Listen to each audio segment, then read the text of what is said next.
Hey there guys. If you watched it, I hope you enjoyed my little scroll through my Tumblr video that I did before this one, because I knew that this video was going to be on a little bit more of a serious side, so I wanted to make sure that everyone had fun before seeing this one. I have been doing, I'm sure, pretty similarly to everyone else in quarantine this year. It's not an easy thing to be told, no, you absolutely can't go out, whether you're an introvert or an extrovert, healthy or unhealthy, doesn't matter. Knowing that the option has been taken from you is difficult for everyone, and I don't think there's a single person this year, regardless of, their social or political or monetary status, who has had an easy time with this. I think everyone has struggled at least somewhat with their mental health throughout all of this. I think a lot of people are realizing things about the people in their life that they never thought could be true, and sometimes it's really difficult when you're going through something hard, and that's how you realize that the people you were surrounding yourself with might not be the people you want around you long term. And that's kind of the topic for today's video. This is actually a collaborative video, my first ever collab on this channel, with my auntie, whose name is right here. So go subscribe to her. She's technically been on YouTube for a while, but has been actively posting more recently. So I guess technically in that sense, she's a newer channel. So go ahead and check her out if you like animal rescue stuff and just daily vlog stuff. The reason we're doing this video is to kind of put things into perspective for people, so to speak. Everyone has different reasons for why they're struggling right now, and unfortunately, ours are being very invalidated. A lot of people who are really struggling with their mental health. I mean, not just, oh, I'm a little bit sad that I can't go out. I mean, like, they're actually getting depression, or they're having depression and anxiety relapses. It's really been a big deal for them. A lot of those people have been posting things on social media about the fact that, they've been talking to their therapist, or they've been prescribed medication or something, and it's not doing enough work. So the only thing that's going to bring them any joy is seeing their friends and family. Now, I always try to look at both sides of an issue, and I can understand that completely. In a couple months, it will have been 2 years since I've seen any of my family, because things came up with my health right before COVID, and then COVID ruined the rest of it. So trust me, I understand how hard it is to be away from the people that you care about. I also understand how being around some of those positive influences in person is going to help, is going to benefit you when you're going through an experience like that. I know that video calling people is nice, calling them on the phone is great. I also know it's not the same thing as being in the room with that person. But that being said, I am someone who has suffered with mental illness for a long time. I want to make sure everyone understands that I'm going into this conversation with knowledge of both sides of this issue. This is not the first time I've been quarantined. I was quarantined a couple times in high school, because my mental health struggle was getting so out of control. I was on suicide watch and not even allowed to attend school. I had to do everything from home because I had to be watched literally nonstop. I was allowed to be on the phone for half an hour a day, and it had to be fully supervised by an adult, so I didn't get any such thing as a private conversation with anyone. If I had something to say, I had to say it to whoever was in that room, and it was hard, and I went through that multiple times. That is how bad my mental health struggle was. I've also had a very long time struggling with my physical health. My family has a lot of strange rare diseases or rare health issues in it, and for numerous reasons that don't need to be gotten into tonight, it's difficult for us to, break all of it down and make anyone who's struggling with these problems' lives easier, because in some cases we're basically a medical mystery. Sometimes you know a diagnosis, and sometimes the doctor's like, I know something's wrong with you, but I have no idea what it is. This is very weird. So, like I said, I understand both sides of this struggle, and I understand that for these issues, there is no easy cure-all. There is not going to be a point throughout this video in which I say, just do this, you'll magically be okay, all your problems will be solved, and the rest of quarantine is going to go by just easy peasy for you. I'm sorry, but I'm not someone who will be able to do that. I can't wave my wand and make it all go away. But what I do want to do is put some of you in my shoes, because although mental health has been a hot topic throughout 2020, and a lot of people definitely need more help than they're getting, or can't get help for one reason or another, or can't get the help that they need for one reason or another. I think another issue that isn't being discussed nearly enough is the fact that physically disabled people are being thrown to the wayside. It's just the truth. The full quarantine went into effect in March, at least where I live, that's when it went into effect. I have seen people online and in person do something that is similar to something I experienced in my past before, COVID hit and everything, but at a much grander scale.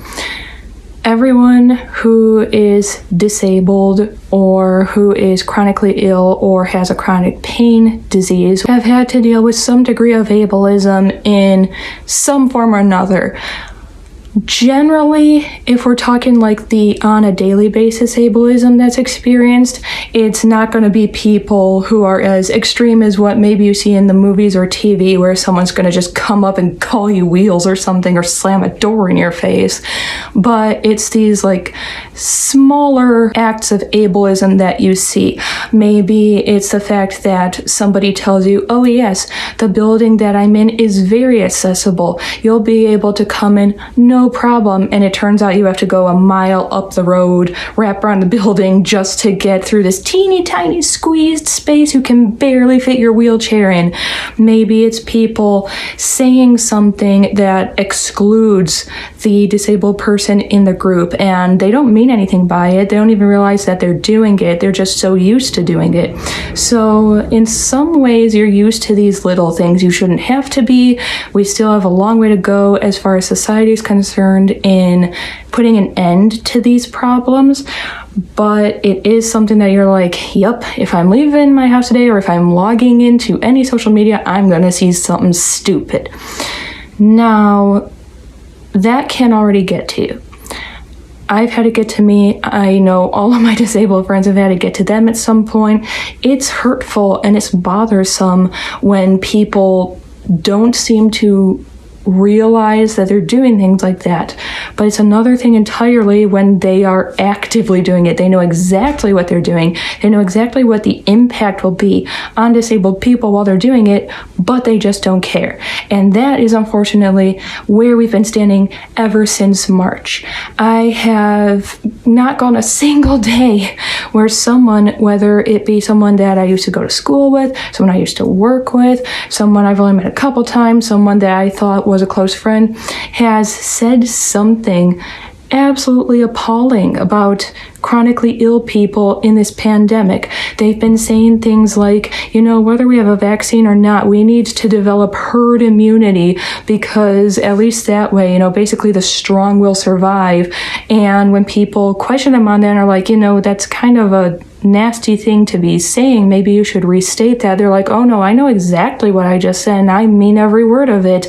And I've seen people that I've known for 20 years sometimes going on these tirades in their own comment sections about the fact that they think it's perfectly acceptable if disabled / chronically ill people die in this pandemic, because at least then the rest of them have a chance for herd immunity and we should basically just take the hit for the rest of society. Think of how damaging that is after a while of seeing this every time you log in. And I don't think it's fair that when I've brought this up in the past, I, and I'm sure many other people, have had the same thing said to us, which is, if it's bothering you, why don't you log off social media? There's a couple reasons that I don't. One, that's kind of a shitty thing to say to someone who is struggling. It's basically, to me, the equivalent of if a child is being mercilessly bullied in school to the point where they don't even want to go to school anymore, and the head of the school tells that kid they're the one at fault. Well, just ignore the bully. Stop giving into it. Stop being bothered by the fact that you can't go 1 second of your school career without this kid just attacking every single piece of who you are. It's never okay to say something like that to someone. It's not acceptable. Rather than me or anyone else needing to just fully log off of social media, maybe people should stop being horrible on it and actually put their minds into a little bit of perspective, actually put themselves in the shoes of that person that they're hurting right now. You are literally saying it's okay for an entire community of people, millions of people throughout the United States to die because you feel they are less desirable than the ones who could develop herd immunity. That's what you're saying. It's disgusting. You are okay with a pandemic wiping out millions of people as long as you get to survive it. When you think about it in that perspective and you word it that way, which is the same meaning as what those people are saying, it sounds a whole lot worse, doesn't it? And that's what we're hearing every time you post something like that. I get that you're having a hard time and you're scared. Everyone's scared. I get that you want to survive this. So does everyone. But that doesn't mean that you can just sacrifice someone that you deem to be weaker than you. Who says that we're any weaker than you are? You haven't lived our lives. You have no idea what it's like. Know how many people in my life now I've met who have told me that they used to be just nasty for no reason, just because they had some kind of issue with disabled people. One of those problems like, oh, they're just sucking up all the disability from the government, or they just get to sit at home all day while the rest of us have to work. One of these stupid ideas people get. And they got into an accident and had to be wheelchair bound or have some kind of lasting chronic pain, and they've completely changed their opinion on the disabled community. But the thing is, it shouldn't have to take something that extreme. It shouldn't have to take you losing something that severe for you to actually care about the people around you. And the other reason that I can't just leave social media is that everything that I care about is in social media. It's the only way I can talk to some of my family members, only way I can talk to my best friend right now. It's the only way I have right now to showcase my art. It's the only way I can be on YouTube and talk to you guys. So I can't just sacrifice that because I don't like what someone's saying. And all of this kind of brings me to what happened this morning that really hit me hard. And that is that the main social media platform I've been trying to avoid is Facebook for so many reasons. For the past few months, I've been trying to avoid as much as possible, but again, a majority of my audience for the book series we're working on is on our Facebook page for it, and I've been trying to stick to Messenger because I have a couple people who only communicate to me through Facebook Messenger, no matter how much I've tried to get them off of it. So what I've been trying to do is just pull it up just long enough to log on to Messenger, to look at what they're saying, and then get back off if I don't have my phone handy. And unfortunately, because of the way they formatted Facebook now, even just going on that long, you see sometimes between 1 and 3 status updates right there at the top of the page. And this morning I saw one, actually I saw a couple from people extremely close to me, family members, very, very close friends who all through this pandemic have been almost performatively, I guess, supportive of what I'm going through. They have talked to me on the phone once or twice and said they understand why this is so hard for people like me and that they hope it gets better and that they're always there for me. They've tried to tell me that, it's horrible what people have been saying online. But then this morning I saw that a few days before Christmas, these same people had written a status that I hadn't seen until today that said something along the lines of, sometimes The only thing that will assist in your mental health journey is going and spending time with family and friends. So I'm going to do that, and that basically, if you don't support the fact that I am helping my mental illness by going into a house full of people right now, then you are mental health ableist. And there was a lot about those statements that really hit me hard, to the extent that I got a hold of the same aunt that I'm doing this collab with, and I was like, here comes a book, because I really need to rant. And I just poured out everything that I felt about that, everything that I've been feeling this whole time, and everything I felt about those updates in particular. And rather than trying to summarize it, I'm just going to read to you everything that I sent her, because after we discussed it a little bit further, she was like, maybe you should be reading this to people. Maybe they need to see that raw emotion that comes out in the moment, and what these people are doing to the people that they claim to care about by saying things like that. And remember, once again, before I read this, that I've been on both ends, before now and during all of this. I know it's like to have an extreme mental illness, and I also know what it's like to be physically disabled. And hopefully, knowing that, you will go into this in an open-minded way and understand that I am not trying to steamroll anyone for their mental health. I am simply trying to help the people out there who are doing things like this to understand what it's like from my perspective. So I wrote, I need to have the Queen Mother of rants. All of my friends and family apart from you posted something along the lines of, if you have to see friends or family for Christmas or New Year's for the sake of your mental health, do it. They all get cheered on and told they should, but I am right here. Their elderly family members are right here. The other immune-compromised friends they have are right here. My mental health hasn't been good through the pandemic at certain points either. Neither has my partner's. Neither has anyone's. When our mental health begins to take a plunge, we just go out into the tree line on our property, or relax in nature, or we take a drive in a circle around the neighborhood without getting out of the car. I have been offering to do video chats with all these people who want to see family and friends, and not a single one of them has bothered taking me up on it. But they have had time to put the people they love at risk. It makes me unbelievably angry. I know what it is like to have failing mental health, and I have the scars to prove it. But the moment I felt my mind telling me to do anything to help my mental health that could have brought harm to anyone else, I called my therapist and told them something was wrong. Why is mental health the only health that matters in this pandemic? Why do they get to go out and see whoever they want, but I'm going on 2 years of seeing literally nobody but the people I live with because I'm high risk?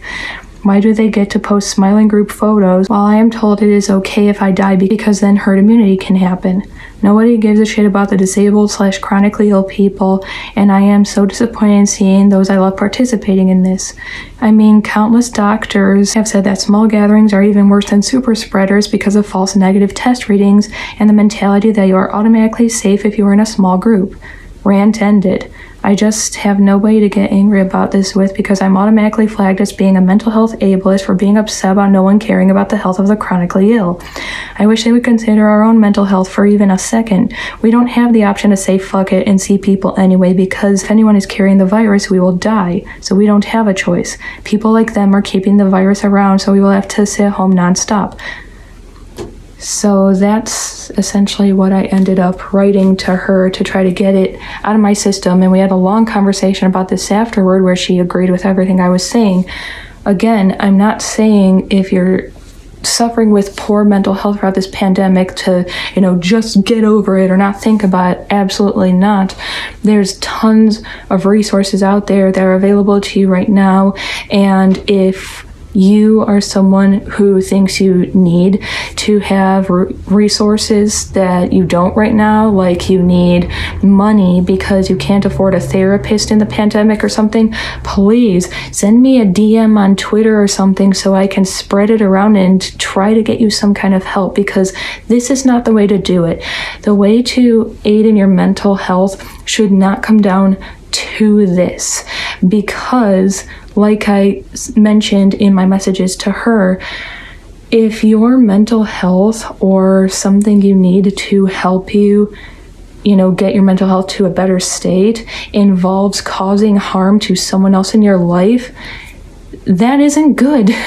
It shouldn't come down to that. You need to find a non-intrusive, non-harmful way of dealing with whatever it is that you're dealing with.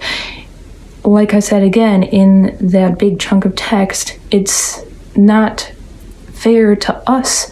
We've already been told we are the dispensable ones. We've already been the only ones who can't leave our houses for any reason whatsoever, because if we accidentally get it, we're just dead, and we can't even be guaranteed that our own family and friends won't have it. I've seen a few people get a false negative now. It does happen, and it happens a little more frequently than you would think. We don't get to fix our mental health problem by just going out and seeing people anyway, because we physically can't do that. And on top of that, it's actually more ableist to be doing things like that than for me to just feel the way that I'm feeling right now, because of the fact that if you keep doing this stuff, if you keep on gathering, even in small groups, even in, 5, 6 people that you do not live with, this thing will never end. It will keep coming back. It will keep getting stronger. We're never going to be out of this if people don't just stay in their house. I know, again, it's not the same to just be on a Zoom call or something. Trust me, I know. Like I said, I'm going on 2 years of only seeing the people in my house. It's not a fun experience, but if we can all just work together to actually care about one another, it's going to be over sooner.